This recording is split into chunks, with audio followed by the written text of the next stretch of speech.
Chapter 12: How I Sold a Six-Figure Collection. Did you know? 1997 Flair Showcase was the first card release to introduce one-of-one parallels. Around the time I went public with my decision to sell, I was featured in an article that was written by a very talented and entertaining writer named Mario at Wax Heaven.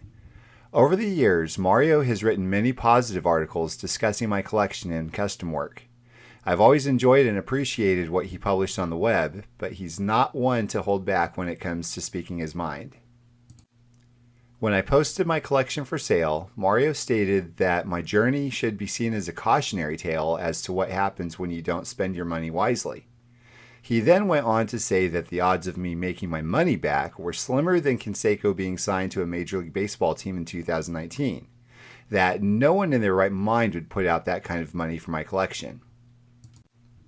From the outside looking in, I would have agreed with him, as he articulated what many were likely thinking. On a weekly basis, I posted jaw-dropping acquisition after jaw-dropping acquisition. Though I never publicized how much I paid, it was clear that I wasn't always making budget-minded purchases. Mario's assessment was reasonable, but I was determined to prove him and everyone else who thought I was in over my head wrong. How to sell a super collection. I've written articles in the past about how to sell collections, but nothing like this. Selling something of this magnitude was new territory for me, but I decided to employ my methods I would always use to see how scalable they were. Detailed below is how I sold my collection. If you're considering doing so as well, may this be a roadmap for you. Before starting, I decided to take a close look at my purchasing records and add up exactly how much money I had spent on my collection over the years. The total came up to be $107,868. This is significantly more than Jose Canseco himself received as a salary for his first full year playing for the Athletics when he was Rookie of the Year. Though the profits I made from wheeling and dealing cards over the years covered the entire amount I spent on my collection, $107,868 is still a lot of money to have into a collection of baseball cards, especially for one player. Regardless of how scary the number was, it was important for me to determine where I was currently sitting so I could set my course in the right direction. When I was buying, part of me didn't want to keep records, but I've been conditioned to understand the fact that the ability to measure anything is priceless. I never had any intention to sell at any point while I was collecting, but I just knew it would be a horrible idea to make purchases blindly. If you're considering selling and have no idea how much you have in your collection, I encourage you to sit down and make an effort to at least try. It's my experience that if you can measure your efforts, progress will be significantly easier. Running various selling scenarios was quite sobering, to say the least, but it also gave me the wake-up call I needed to hustle like crazy. If I wanted to recoup all of my money, I had to sell $1,000 worth of Jose Canseco cards to 108 people, or $100 worth of cards to 1,080 people, or $10 worth of cards to 10,080 people. With well under 10 big-time Canseco buyers, I knew I had my work cut out for me. Selling to super collectors. My core group to target initially was certainly going to be the other super collectors, but I knew they wouldn't be the only ones I could sell to. I had to also reach aspiring super collectors, casual collectors, and dealers who would hope to make money off of buying from me. Reaching each group required varying strategies. Just like any of the previous collections I had attempted to sell, I set up my spreadsheet so I could record my sales and see how close I could come to breaking even. At about 3 weeks before I went public with my retirement announcement, I decided to tell all of the Canseco super collectors that I was selling out, one at a time, in order of who I had the best relationship with. Knowing their specific tastes up front helped tremendously. I didn't desire to pit them against each other in bidding wars, nor did I intend to create false fear among them for losing out to someone else. Each person knew they had a unique opportunity to get in on some amazing cards before anyone else. I knew that these select few super collectors would likely be the only ones to pay big money for top tier cards in my collection anyway, so it worked out perfectly. I knew it was important to remember that they may be back for more later, even if they didn't buy a ton right away. The takeaway from this for anyone interested in selling is to be fair with everyone. Don't play games and stay true to your word. Your integrity counts on it, and your future sales do too. As a seller, it is crucial that you are fair, honest, and as easy to deal with as possible. Remember that your buyers will have a finite amount of money, so while they may not buy everything at first, they may come back again. The goal is to have them come back to you over and over again, and that's exactly what happened. Some of the super collectors who hadn't spent more than a couple $100s on cards all year ended up spending thousands with me because they kept coming back to buy more. Selling to the public. Within 3 weeks, I had sold nearly $26,000 worth of cards to the super collectors alone. I was shocked at how much had sold in such a short amount of time, but was still over $80,000 away from breaking even. I decided to shift my focus on the rest of the collecting community. My next step was to let everyone else know I was selling my collection by writing an article. The exposure I received from it helped tremendously in my quest to sell everything. It was almost like a scene that you would expect from Black Friday at Walmart. For the next couple weeks, I was inundated with price requests, pulling cards from my boxes, and shipping them out. Having a website that listed and pictured everything helped tremendously from a sales and organization perspective. I'll never forget one of the first purchase requests I received. The buyer asked if a specific Canseco autograph card would come with a certificate of authenticity. I told him I didn't have one, but assured him it was real. His response was very flattering. I'm not talking about a COA for the authenticity of the autograph. I want a COA stating that this is coming from your collection. I couldn't believe it. Someone cared enough about my journey that they wanted a paper stating their purchase came from my collection. After him, a number of other people asked for a COA with my signature on it as well. Some requested I sign a printed copy of their favorite article I wrote in the past, while others wanted me to sign my name on a Canseco baseball card and send it to them. A few people even sent money asking me to send them a random card just so they could have a piece of my collection in theirs. I decided to get an embosser with my caricature and website address so I could emboss cards for my collection and send them to whoever wanted one. In exchange, my only request was for the recipient to make a $10 donation to Compassion International. This, by the way, is still an offer that's open to anyone interested. To think that my collection can be used to help the poor and sick gives me unspeakable joy. I challenge you to think of creative ways to use your collection to help others as well. Oh, and by the way, an embossed card can also be had for a donation in any amount to Holly's organization, Phoenix Bears. You can learn more about what she's doing at phoenixbears.org. The fact that so many people cared so much about my journey that they wanted my autograph or a piece of my collection was as flattering as it was baffling. It's definitely an experience I won't soon forget. Through all of this craziness, it became quickly apparent to me that this was all causing about as big of a stir as my trip to Canseco's house did 3 years prior, if not more so. Making the transition from selling to super collectors to selling to the general public required a different strategy. I recognized that super collectors would likely pay top dollar for the extremely rare cards I had for sale, just as I did when I purchased them. I knew that the general public, however, will likely be looking at easier to find cards and thus would require me to be much more flexible in my pricing. If you're too rigid, it can kill sales. So if you're looking to sell, make sure you're aware of the current market and don't be afraid to sell lower than eBay, especially if you have a lot of cardboard to sell. Be mindful that eBay will generally take 10%, so allow your buyers to benefit from buying from you directly as opposed to buying from someone else on eBay. It's a good idea also to make it appealing for your buyers to purchase several cards at once. Shipping 30 cards out in one package for $500 is a lot easier than shipping 30 cards out in 30 packages for $550. Factor your time into the equation and determine if the extra effort is worth it. Is it really all that important to make $50 more to sell them one at a time? That's something you'll need to ask yourself during each and every transaction. Don't be afraid to make deals. The cold hard truth about selling cards that weren't originally intended to be an investment is that you may lose money on them, and sometimes by a long shot. The hardest truth to swallow is when selling a card you purchased for $500 because you and someone else were slugging it out on eBay in a bidding war, only to find out the person you were bidding against is no longer interested, and the next highest bidder was at $250.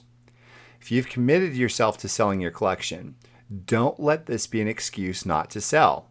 Instead, let it be a lesson for buying in the future.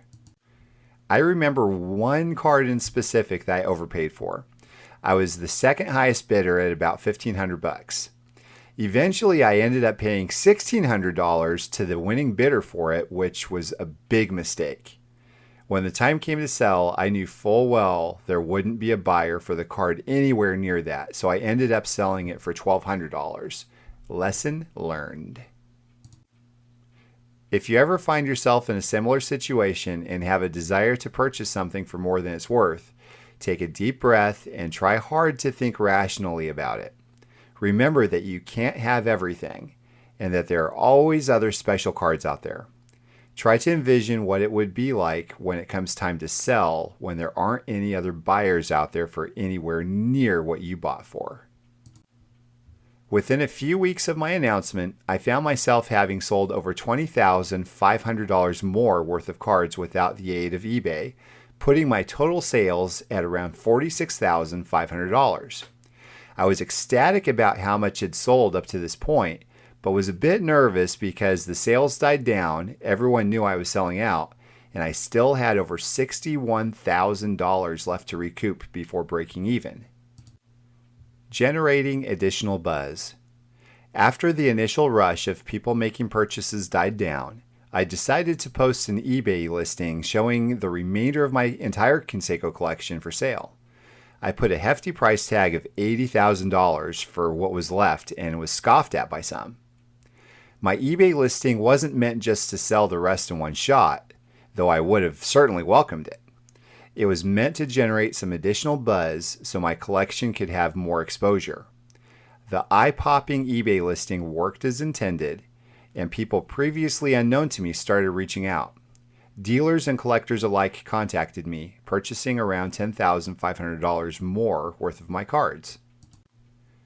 A few dealers even entered serious talks with me about purchasing my entire collection. To help ensure all of the super collectors could get everything they wanted, and also to help my sales, I let everyone know about the potential looming buyout, which spurned over $13,000 more in sales. At this point, I had less than $37,500 worth to sell before I broke even. It was still a lot, but with 2/3 of my funds recouped in about 2 months, the game of making my money back was more exciting than ever. I still had yet to sell anything on eBay. Selling on eBay.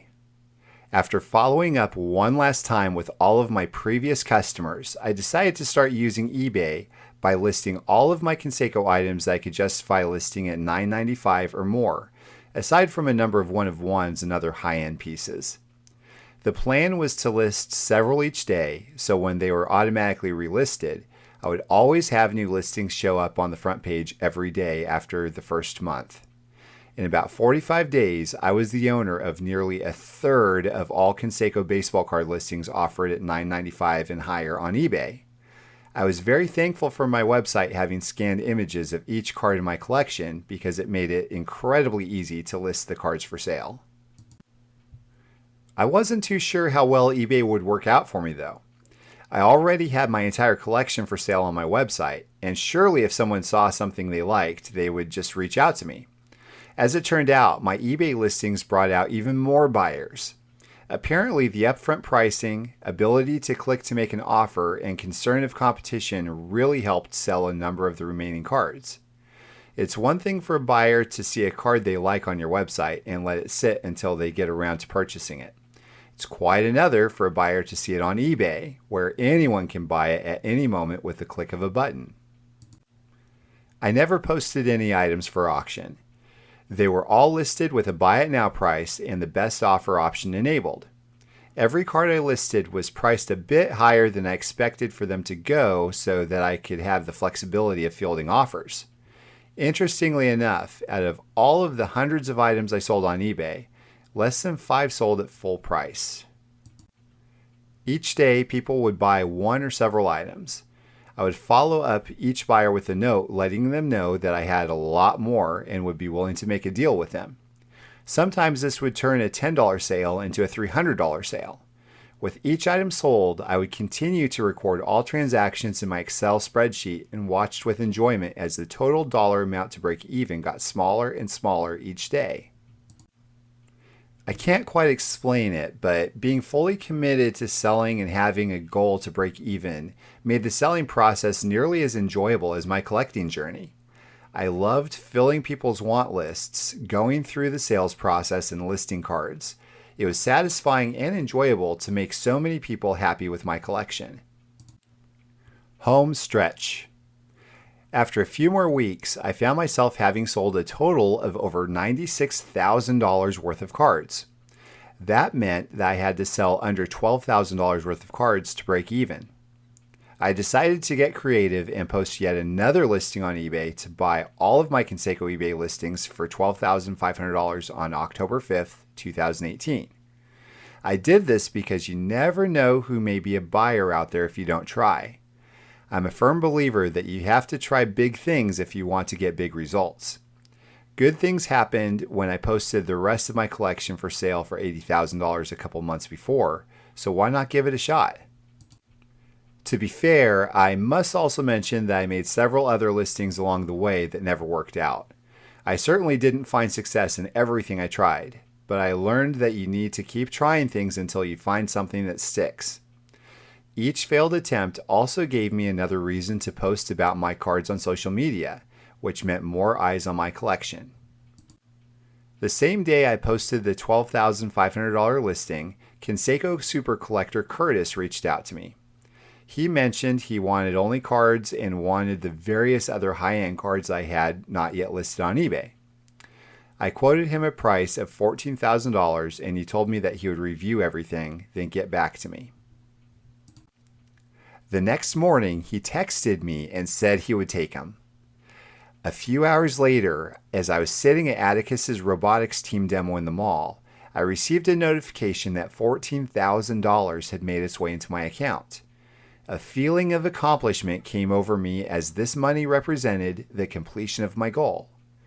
Not only had I done the seemingly impossible by breaking even, I also turned a profit and even had several items left to sell. It was also great to know that I had even more experience to help out others who may be in my situation. The selling tactics that I had learned over the years were, in fact, scalable to this magnitude, and it all worked out beautifully. Had I simply used eBay and only listed single items, there's no doubt in my mind that I would still be sitting here with several $1,000s worth of cards left to sell. Sometimes you have to think outside the box and hustle like crazy. One final twist. Inside of 4 months, I went from making arrangements to purchase a $75,000 collection to recouping every single penny of the $107,868 I had ever spent in actually making money. Plus, it gets even better. If you recall what I had written earlier, I love making a game out of selling, which I called Cardboard Alchemy. As a results-driven person, I thrive when I have a goal to work toward. I win the game if I can make a profit, have fun, and have items left over for free. Initially, I had no desire to keep much of anything aside from base cards because, frankly, I didn't expect to sell enough to justify keeping anything else. The closer I got to my end goal, the more I realized that I could, in fact, justify keeping some pieces for free. So I did just that. Selling everything made me reevaluate what cards I truly liked, separating them from what cards I bought just because of rarity, to complete a rainbow or because others held them in such high regard. AJ and I would talk about purchasing certain cards as a quote-unquote necessary evil to complete a certain run. As a retired super collector, I have a fresh new perspective on collecting. Many of the newer cards are gorgeous, but the excessive number of parallels just don't appeal to me as much as they once did. Scrolling through eBay, it just seems like a whole lot of white noise now, which is a stark difference from what my mindset was not too long ago. Don't get me wrong, I think there are some fantastic cards made nowadays, but in a run of 20 different cards in a rainbow, I may only find one or two appealing, if that. While I love many cards, such as vintage, unopened wax, and certain new cards, I quickly found that my heart was with the beautiful inserts and parallels from the 90s to mid-2000s. The cards I selected to keep combine rarity with beauty. Rarity because I wanted to keep cards that were special and seldom ever seen elsewhere.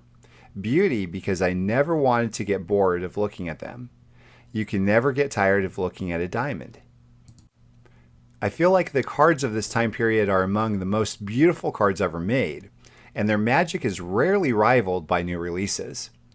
It's perhaps the most sacred of time periods in modern baseball card history.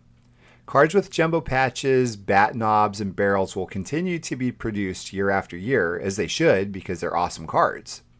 There's just something about a gorgeous 98 Donruss Crusade, though. Though it doesn't have a signature or premium relic piece, it scratches a very noticeable itch that today's premium relic cards simply can't touch. The same goes for several others of that time period as well. When the dust settled from selling out and turning a profit, I went through my sold database of pictures to reminisce about what cards I truly appreciated. While there were some cards that I held on to with the intention of keeping, I found that I had already sold several that I wished I kept, so I made it my mission to track down the rare, beautiful cards I wanted back. I asked myself, if I never sold out and the house was burning down, what stack of cards would I grab to save? After a little bit of creativity putting together deals and a lot of hustle, I was able to recapture many of my favorite cards. This exercise was an interesting one, and I learned a lot about my cardboard tastes after life as a super collector. In my hunt to get everything as a super collector, I found that many of the cards I truly treasured were vastly underappreciated and lost in my collection due to my focus always being on the next rare card I was hunting down and not what I already had. Surprisingly enough, I found that the thrill of hunting them down again made it way more enjoyable than if I had just kept them. Because I didn't initially hold on to the cards I wanted to keep, I was able to take another exciting adventure that included the thrill of putting together deals, enjoying the anticipation of the cards coming to me in the mail, and the pleasure of placing them back into my collection. This part of my collecting experience is possibly the most fun I've ever had. An argument can be made that perhaps the act of collecting can be more enjoyable than having a collection, if that makes sense. When all was said and done, in addition to making a nice profit, I was able to keep a near complete run of base and insert cards, several of my favorite cards, and my favorite game used memorabilia pieces. To top it off, I also have what seems to be a lifetime worth of game used and player worn items that I can use to create more customs for my collection. I do have a confession to make though. While I'm no longer a super collector, I do plan on picking up a few Conseco cards here and there. I no longer have anxiety of losing out on anything, and no compulsion to finish any rainbow whatsoever. It's pure joy focusing on cards that mean something to me. Let me encourage you to do the same. Focus only on what you like, and not what others say you should get or what checklists say you need to get in order to fulfill a run. Instead, make your own checklists, as the days of being able to obtain 100% of everything for any player or team are long gone. Final thoughts. Cardboard runs in my veins. It has since I was a child, and there are few things in life that I am more passionate about. Through baseball cards, I've learned many life lessons, from learning how to work deals to knowing firsthand what it looks like when you let something as harmless as baseball card collecting consume you. If you're still collecting, learn to enjoy searching for and finding special cards no matter how little monetary value they have. It's been my experience that the greatest joy in this hobby can oftentimes come from the anticipation of waiting for a card to come in. Don't just aimlessly throw money at cards you don't care about. Imagine having a collection where each and every card you own means something to you. If you're planning on thinning out or selling your collection and need guidance on how to do so, it's my sincerest hope that the techniques I've documented in this book will be beneficial for you in your own journey of becoming a cardboard alchemist. Now that I've seen both sides of the fence of super collecting, I'm going to let you in on a little secret. The amount of enjoyment that you derive from your collection is not commensurate to its monetary value. As a retired super collector who just a few short months ago had the world's largest unique Jose Canseco baseball card collection, I can tell you that I'm just as satisfied with the small number of cards I decided to keep as I was when I had it all. When you can learn to be content and thankful for what you have, you've truly won the game. Perhaps that is the most important of all the confessions of a baseball card addict.